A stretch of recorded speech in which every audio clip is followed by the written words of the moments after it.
Student, next question हम exercise 13.3 surface area and volume का question number 4 लेंगे। जो मैं आपके साथ क्वेश्चन शेयर कर रही हूँ they are very very important for your board exam. Board exam में कॉम्बिनेशन वाले ऐसे क्वेश्चन और डेली लाइफ वाले क्वेश्चंस जो वैल्यू बेस्ड है ना, इस तरह के क्वेश्चंस अक्सर आते हैं और बच्चे छोटी छोटी मिस्टेक करके अपने मार्क्स गवा देते हैं, तो आपको थोड़ा सा केयरफुल होना है। क्वेश्चन नंबर 4 एक्सरसाइज 13.3 में क्या समझाया है कि एक वेल है, कुआं है ना, एक कुआं है जिसकी डायमीटर है 3 मीटर, डायमीटर है 3 मीटर बच्चों। This diameter is 3 metre and height of the well is 14 metre, 14 metre. एक ऐसी कुआं खोदी गई जिसकी हाइट है, ऊंचाई 14 मीटर है और चौड़ाई 3 मीटर है। और जब इसको खोदा तो इसकी जो मिट्टी निकली, यहाँ से जो मिट्टी निकलेगी है ना, वो मिट्टी इसके वॉल्यूम के बराबर होगी, जितने स्पेस जितनी बड़ी हमने कुआं खोदी है।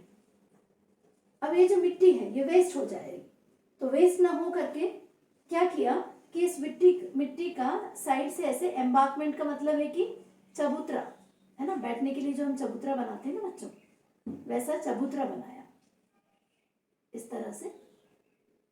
इस चबूतरे की चौड़ाई है 4 मीटर, 4 मीटर एम्बार्कमेंट यानी चबूतरा इस तरह से बनाया। और इसकी ऊंचाई क्या है ये हमको पता करना है, यानी कितना, एक तरह से इस तरह का बनेगा कुछ ऐसा, कितना हाइट वाला ये एम्बार्कमेंट, मतलब कितना चौड़ा कितना ऊंचा, तो ये कैसे पता करेंगे हम। चबूतरा या बैठने के लिए जो जगह बनाई जाती है चारों तरफ कुएं के, वो बनेगी। तो इसके लिए आप देख सकते हैं कि वॉल्यूम जितना निकलेगा वो मिट्टी को बाहर यहाँ पर इकट्ठी होती चली जाएगी है ना, ये जो मिट्टी है पूरी यहाँ पर इकट्ठी हो जाएगी। इस मिट्टी को लेकर के हम इसके चारों तरफ, कुएं के चारों तरफ एम्बार्कमेंट बैठने के लिए या बाल्टी वगैरह रखने के लिए है ना, एक ऐसा बनाएंगे। ठीक है, तो आपको इस क्वेश्चन में क्या क्या करना होगा, ये पता करना है कि कितना ऊंचा वो बनेगा चबूतरा। ठीक है, दूसरी बात बच्चों, हम जो चबूतरा है वो कुएं के पैरेलल यहाँ पे भी बना सकते हैं। दूसरी एक कंडीशन बनती है कि हम जो वेल है कुआं उसके थोड़े ऊपर में ले लें, ताकि एक बाउंड्री हो जाए कि कोई एकदम से आए तो उसमें गिरे ना, इस तरह से एक बाउंड्री की तरह भी हो सकती है। तो उसकी हाइट कितनी हाइट होगी, वो जो चबूतरा हम बना रहे हैं, एम्बार्कमेंट बना रहे हैं, उसकी कितनी हाइट होगी, जबकि उसकी चौड़ाई दी है 4 मीटर। तो चलिए ये क्वेश्चन हम करते हैं। गिवन चीज़ें हमारे पास है सभी, हम स्टार्ट करते हैं। सबसे पहले तो हमें पता है कि जितना एम्बार्कमेंट का जो एरिया बनेगा वो किसके बराबर होगा, वॉल्यूम ऑफ द मड, जो मिट्टी यहाँ से निकल रही है उसी के बराबर होगा। तो स्टार्ट करते हैं। हमारे पास गिवन चीज़ें क्या क्या है, गिवन हाइट ऑफ वेल या सिलेंडर कह सकते हैं, height of well cylinder 14 metre दी है बच्चों। Then radius, radius of well is, diameter 3 metre दिया है बच्चों, दैट मीन्स आर की वैल्यू हो गई 3/2 metres. So 3/2 metre that is equal to 1.5 metre, ये रेडियस हो गया आपके पास ना। सबसे पहला काम वॉल्यूम ऑफ वेल और सिलेंडर। सो वॉल्यूम आप सभी को पता है formula, volume of cylinder is nothing but, फिर से एक बार वॉल्यूम ऑफ सिलेंडर का फॉर्मूला हम डेरिवेशन जैसे किए थे उसको देखते हैं।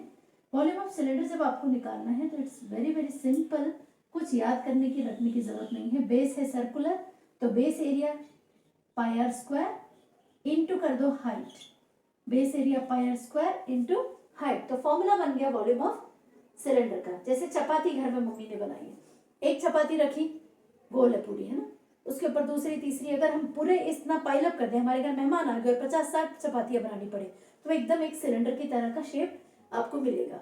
तो एरिया ऑफ 1 चपाती यानी area of 1 circle into height of chapatis, कितना ऊपर तक चले गए, नंबर ऑफ चपातीस काउंट करेंगे तो आपको वॉल्यूम मिल जाएगा। तो ये फॉर्मूला बहुत अच्छे से डिराइव हो जाता है, रटने की जरूरत आपको नहीं है। तो volume of cylinder is nothing but area into height. So pi are square area of circle into height, pi are square H. ये वाली हाइट को एच टी लेते हैं क्योंकि हमने height of embankment H represent किया। अब हम इसमें वैल्यू सब्स्टिट्यूट करेंगे बच्चों। पाई की value as we know 22/7, radius over here 1.5 metre into 1.5 metre and height is 14 metre. Substitute कर दी हमने सभी वैल्यूज को और इसको थोड़ा सिंप्लीफाई कर लेते हैं अगर हो पा रहा है इजीली तो। 7 1 7, 7 2 14 एंड देन सिंपली मल्टीप्लाई कर लीजिए। 22 2 times 44 into 1.5 into 1.5 that means 15 into 15 is 225. You all know this. And 2 point यहाँ पर है तो 2 के बाद आप डेसिमल लगा दीजिए। तो 44 into 2.25 मीटर क्यूब। इसको ऐसे ही रहने दे सकते हैं हम, पूरा मल्टीप्लाई नहीं भी किए तो, क्योंकि आगे जाके इसको और आगे सॉल्व करना है। देन इसके बाद है आपके पास, हम थोड़ा और आगे बढ़ेंगे। ये तो वॉल्यूम ऑफ सिलेंडर हो गया, ठीक है बच्चों। अब वॉल्यूम ऑफ सिलेंडर एक्चुअली किसके इक्वल है? वॉल्यूम ऑफ वो जो रिंग बन रही है, चारों तरफ चबूतरा बन रहा है, यानी ये सोचो ये पेन है, इसके चारों तरफ मुझे यहाँ से यहाँ तक ऐसा एक पूरा गोल रिंग तैयार करना है, तभी जाकर के वो एम्बार्कमेंट या चबूतरा बनेगा चारों तरफ। तो इसके लिए क्या करना पड़ेगा, ये जो वॉल्यूम है, जितनी मिट्टी हमने कुएं से निकाली वही मिट्टी को हम फैला करके इस तरह से बनाएंगे। तो दिस वॉल्यूम ऑफ सिलेंडर या well cylinder is actually equal to volume of that embankment. Volume of embankment. Embankment. But what is volume of embankment? It is nothing but volume of ring. तो ring का volume निकालने के लिए volume of cylinder आपके पास है 44 into 2.25 metre cube is equal to volume of embankment निकालने के लिए आप वही formula pi are square h. अब आप कहोगे आर कैपिटल आर स्मॉल क्यों लिया मैम आपने, तो हम आपको बताते हैं। दो तरह के रेडियस बन रहे हैं बच्चों यहाँ पे। एक रेडियस आपके पास ये है आर कैपिटल, यहाँ से यहाँ तक। ऐसा क्यों? 1.5 मीटर तो कुएं की रेडियस है और 4 मीटर एम्बार्कमेंट चौड़ा है, तो 4 + 1.5 यानी टोटल आप कह सकते हो कि ये जो डिस्टेंस है यहाँ से यहाँ तक का कैपिटल आर, इसकी वैल्यू आ गई बच्चों 4 + 1 5.5 मीटर्स। और स्मॉल आर यानी ये रेडियस 1.5 मीटर। तो इसलिए हम अगर यहाँ वैल्यू पुटअप करेंगे, पाई की वैल्यू 22/7 इंटू, एक और काम कर सकते हैं, पाई बिना रखे भी कर सकते हैं, कैलकुलेट पाई की वैल्यू बिना रखे, क्योंकि दोनों तरफ से पाई कैंसिल हो जाना है, ये भी कर सकते हैं आप। बच्चों वैल्यू पुटअप करेंगे 44 into 2.25 metre cube is equal to pi की वैल्यू 22/7 इंटू, ब्रैकेट को सॉल्व करने के दो तरीके, आइदर आप दोनों के स्क्वायर करके 5.5 का होल स्क्वायर माइनस 1.5 का होल स्क्वायर इंटू एच, या तो फिर आप a square minus B square formula लगा सकते हैं। तो 44 into 2.25 metre cube is equal to 22/7 into एक ब्रैकेट प्लस का 5.5 plus 1.5 into 5.5 minus 1.5 into H. और क्योंकि आपको एच फाइंड आउट करना है बच्चों, तो आप थोड़ा और सिंप्लीफाई करेंगे। तो हमारे पास h is equal to, h find out करना है तो एच इज इक्वल टू, ये सारी वैल्यूज डिनोमीटर में चले जाएंगी। 44 इंटू 2.25 मीटर क्यूब, जो 7 डिनोमिनेटर में है वो चला जाएगा न्यूमिनेटर की तरफ, इंटू 7 डिवाइडेड बाय, देन आपके पास है 22 into 5.5 plus 1.5 that means 7 into 5.5 minus 1.5 that is equal to 4। और ये सभी मीटर है तो मीटर क्यूब। तो आपको height metre into metre, height की वैल्यू पता करनी है तो मीटर स्क्वायर मिल गया आपको अभी। और अब आप कैंसिल करेंगे, 7 से 7 कैंसिल बच्चों, मीटर स्क्वायर से मीटर स्क्वायर कैंसिल, 1 मीटर बच गया।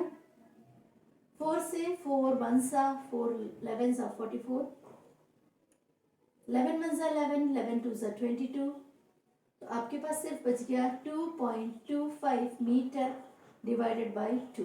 और आप अच्छे से डिवाइड करेंगे बच्चों तो आपको मिलेगी हाइट की वैल्यू 1.1, 2 2 ज़ा 4 एंड 2 5 ज़ा 10। तो आपको मिल गई height 1.125 metre. This is the height of embankment, यानी वो चबूतरा जो है 1.125 मीटर ऊंचा बनेगा।